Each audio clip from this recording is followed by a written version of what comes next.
Welcome back to Are You Smarter Than a Libertarian? My name is Jeff Metric, and I'm going to be your host today. Now, before we get into the meat of this episode, you hear a lot of people on TikTok, Facebook, YouTube, all over the place, Twitter, or X, whatever, talking about people needing representation, term limits, all this other bullshit. Because what it is at the end of the day is just political pandering. They want term limits. People on the left, the progressives, the social democrats, the Democratic Socialists of America, the communists, they all want their people in because they want power because the game is rigged at 435. But what we're going to talk about today is what's supposed to be one of the original amendments in the Constitution. There were actually 12 original amendments. One of them got approved as the Congressional Pay Raise Amendment, where you could have a pay increase approved and get it in the same term as the Congress that approved it. So this one is another one that didn't get approved, that hasn't been approved, but it should be. And if you care about this country, this is the amendment we need to talk about. So without further ado, and on with the show. Imagine walking into the House of Representatives, looking around and realizing there are more politicians in the room than there are Dunkin' Donuts in this country. A chamber so full of lawmakers that you would need GPS just to find your seat. And here's the kicker. This is not some fantasy. This is not satire. It is not some dystopian future Netflix series. It is something that could legally happen tomorrow if we ratified an amendment that has been sitting in constitutional limbo since 1789. And if you're a libertarian like myself, or just someone who thinks Washington has way too much power, this might actually be a good thing. Segment 1.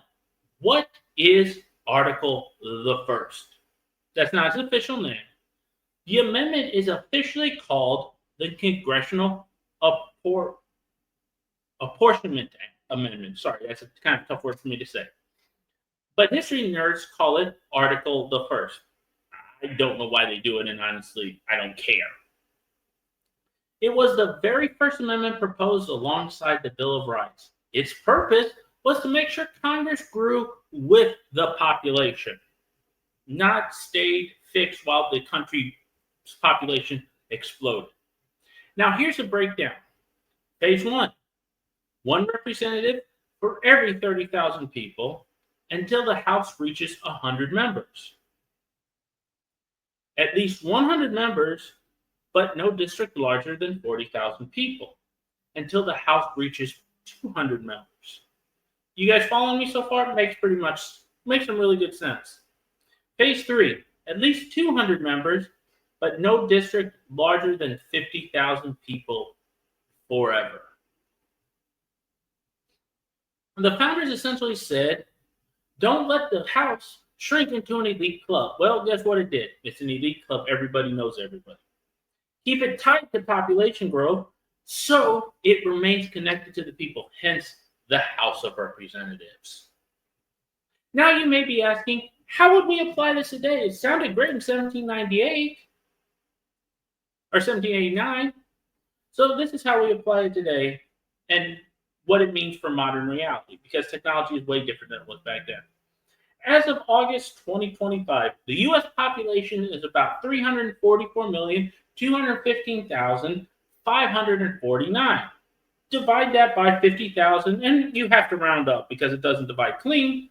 That gives you 6,884 representatives. Today, we only have 435. Average district size right now is around 790,000 people. Under Article the First, the average would be 50,000. That's a mid-sized town. Now, here's a breakdown. California, 39,431,263 people. That equals 789 seats. Currently 52, still the largest, and it would be under this. Texas, 31,290,831. That breaks down to 626 seats. Currently 38. Florida, 23,372,215. That equals to 467 seats, currently 28. New York, 19,867,248. Translation, 397 seats, currently 26. The great state of Pennsylvania, 13,078,751, 262 seats, currently 17. And even the small state of Wyoming, with less than 600,000 people, would have 12 seats instead of 1. Everyone gets more representation. Imagine walking into the new Congress. You would not just see the same power players. You would see thousands of new voices, each representing a much smaller community. The libertarians, the communists, the socialists, the democratic socialists, the libertarians, the minarchists, everybody. Now, here's a minarchist/libertarian perspective, which I subscribe to. Now, I know what some libertarians and minarchists are thinking. Jeff, we want less government, not more politicians. And this is a fair point. But Article the First does not expand what government does. The government has no new powers. It just changes how many people it takes to do it. And that matters for 3 reasons. First, diluted power. Right now, lobbyists only have to convince not 435 people, but 218. With nearly 7,000, good luck running that steakhouse tab. You wouldn't be able to do it. Second, and this is the important one for people on the left, local representation. With 50,000 people per district, your representative might actually live in your neighborhood. You could bump into them at the grocery store. Now see, that's accountability. Third, and I love this one more than number 2, built-in gridlock. Libertarians like myself, we love gridlock because it slows down bad laws. Think Patriot Act, Big Beautiful Bill, and a bunch of others. Passing $1 trillion spending bill through a chamber of 7,000 members would be like herding caffeinated cats. It's not going to work. Now, we all know there would be challenges and chaos. But, of course, that's what makes life interesting. Of course, this would not be smooth sailing. It's a chamber problem. The Capitol can't hold 7,000 people. We would either need a new building or turn Congress into the world's most chaotic Zoom meeting. I'm personally in favor of a new building. The salary problem. Each representative earns $714,000 or $174,000 per year. Multiply by 6,884, and you get over $1 billion just in salary. Add staff, and that number grows, maybe to $2 billion total. But in a $7 trillion federal budget, that's pocket change. That's dropping a dime on the road. The redistricting problem. I don't see this as being a big an issue. Drawing 7,000 districts every decade would be a nightmare. Gerrymandering would be harder, but messier. Map makers might lose their mind. I don't see that happening. Draw a box around 50,000 people. Boom, district. Problem solved. But here's the interesting part. Most of these problems are actually benefits if your goal is to limit centralized power. And that's where people on the left don't like it because it doesn't limit centralized power. Chaos, inefficiency, and gridlock all work against the growth of government and bad laws. Could this actually happen? This is not fantasy. So could this amendment still come back? The answer is yes. Article the First was ratified by 11 states back in 1792. It needs 38 states today to become law. That sounds impossible. But remember, the 27th Amendment about congressional pay raises was ratified after 203 years. Zombie amendments can and do come back. If a movement arose that focused on decentralization and accountability, which we all think needs to happen, this could be revived. Excuse me.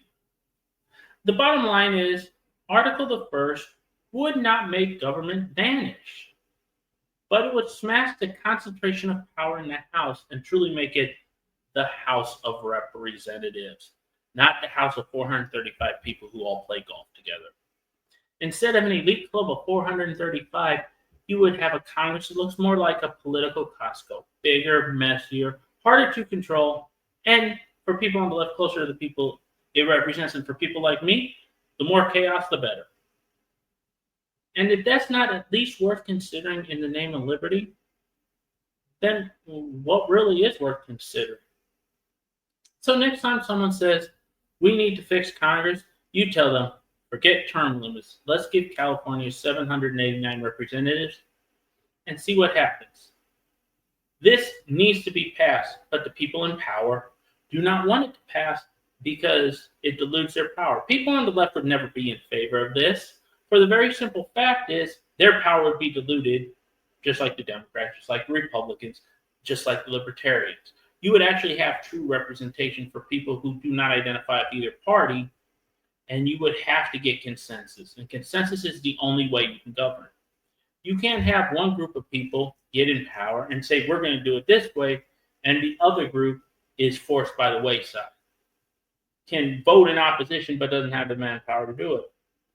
So you could have a block of 80, 90, maybe even 100 people who are libertarians from all over the country. You still have a large number of Republicans, a large number of Democrats, but you wouldn't be able to have majorities to get votes passed, to get bills passed. You would have to build coalitions, which is what people say we should be like other democracies like the House of Commons. Yeah, we kind of should, because you should have to build coalitions. And you would allow caucuses to form. You could have a limited government caucus. It could be Republicans, Libertarians, minarchists, anarcho-communists, whatever. You could have all these people represented. You could truly have a representation of this country. You could have an immigration caucus. You could have all these different groups come together, but you would still have the Senate set up the way it originally was, 2 per state. And I think that would be a really cool thing. Let's get a movement behind this, and let's start building this out, and let's make it happen. Because we can do this. If we get 38 states to sign on to this, we can get this done, and we can have it take effect in 2030 after the new census. And guess what? We can have true representation. We can have a constitutional republic that really represents the people.